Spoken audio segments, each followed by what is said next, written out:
อุดรไม่มีแผ่วลุกกันทั้งสนามเมื่อยามอุ๋งอิงออกโชว์สวัสดีครับผมสวัสดีพี่น้องครับป้องปายมิตรหมอแคนแฟนหมอลำยินดีต้อนรับเข้าสู่ช่องไทยซีเกตชาแนลสวัสดีไปยังแฟนคลับ FC ลาหน่อยอุ๋งอิงแฟนคลับ FC สาวหน่อยเพชรบานแพงสู้ขู่สู้คนเด้อครับเด้อมือนีมาเศร้ากว่ามือว่านมาสายน้องพี่น้องเนาะคือจังหวะล่ะครับตามสโลแกนมาช้ายังดีกว่าไม่มาของไทยซีเกตชาแนลมือนี้ครับคิวงานสาวน้อยเพชรบ้านแพงหลังจากมือขึ้นทำการแสดงอยู่ที่บ้านนาปูนากลางอำเภอชัยวานจังหวัดอุดรธานีมือแรกนี้ครับอย่าลืมอย่าพลาดพี่น้องไทยเลยอย่าลืมไปกำลังแรงเชียร์แรงใจสาวหน่อยเพชรบ้านแพง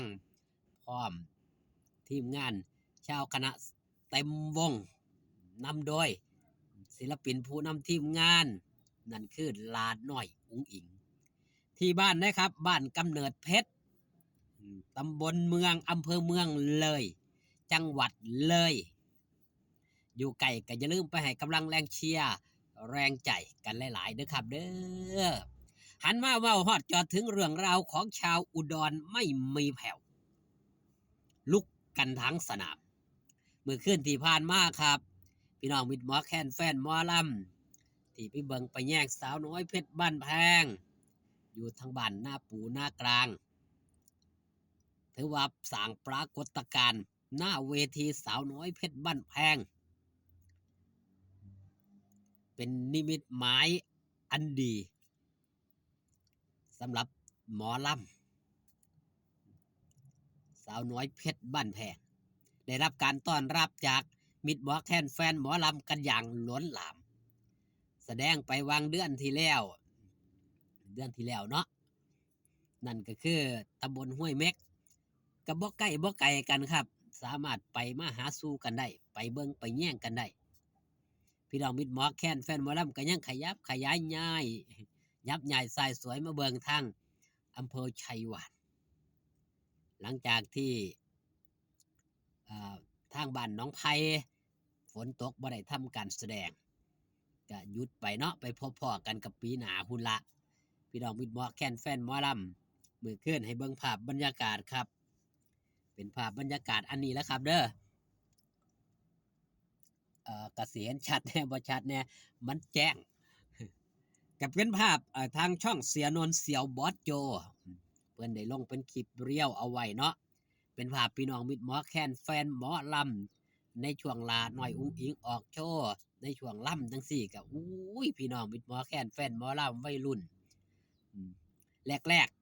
ช่วงแรกเลยนะข้าวเสียนศาสตร์ครับพี่น้องป้องปลายผู้เฒ่าผู้โถเพิ่นปูศาสตร์กันเต็มพอแต่ช่วงคุณละลาหน่อยอุ้งอิงออก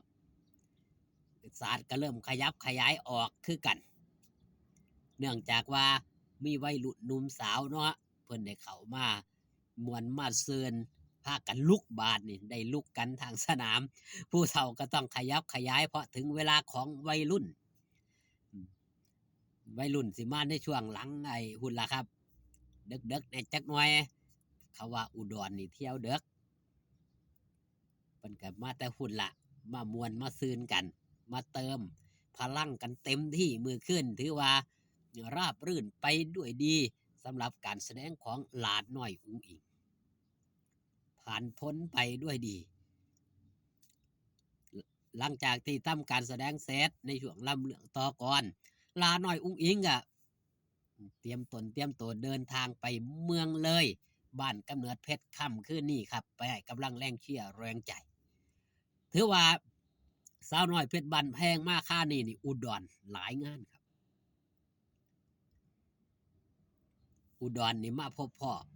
หลายการหลายงานพี่น้องมิตรหมอแคนแฟนหมอลำบ้าง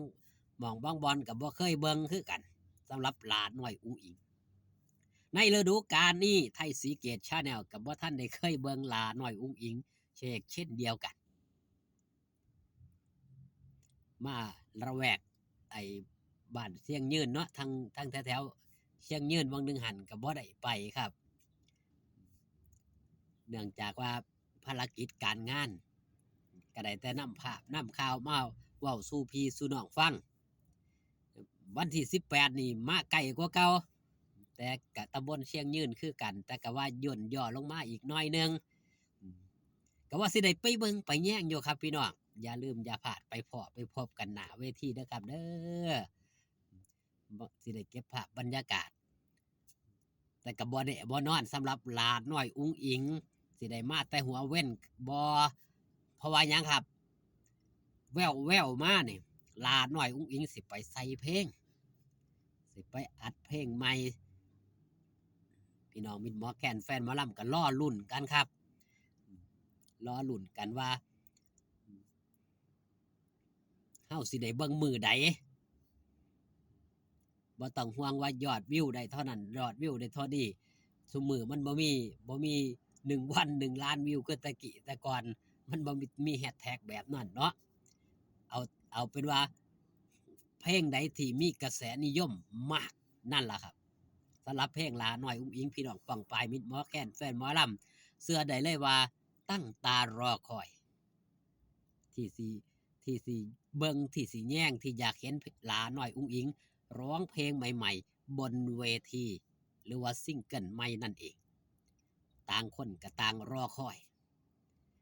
ถือว่ามื้อคืนที่ผ่านมาเนี่ยโอ้ยอุดรไม่มีแผ่วสำหรับสาวน้อยเพชรบ้านแพงมายามใดก็ให้ความอบอุ่นพี่น้องมิตรหมอแคนแฟนหมอลำโดยเฉพาะรุ่นพ่อแม่นี่ก่อนทำการแสดงก่อนทำการเซ็กเสียงเซ็กเศร้าลาหน่อยอุ้งอิงไปเฮ็ดบุญเฮ็ดท่านลงมานั่งย่างมานั่งหน้าหาดหน้าเวทีพี่น้องป้องปายมิตรหมอแคนแฟนหมอลำได้ขอถ่ายรูปบางคนตะหมอบตอบขาเข้าไปยกมือไหว้จนหมอนอิงบอกว่าอย่าไหว้แบบนั้นเด้อแม่เด้อหลานน้อยอุ้งอิงบ่แม่นพระว่าซั่นหลานน้อยอุ้งอิงก็เป็นเด็กน้อยธรรมดาคิดว่าเป็นลูกเป็นหลานอย่ามายกมือไหว้หลานน้อยอุ้งอิงแบบนั้นย่านบาปย่านเป็นเวรเป็นกรรมให้ถือว่าให้มาหักมาแพงให้มาหมั่นมาแกนกันแบบลูกแบบหลานดีกว่ามันเพื่อความสบายอกสบายใจเฉพาะรุ่น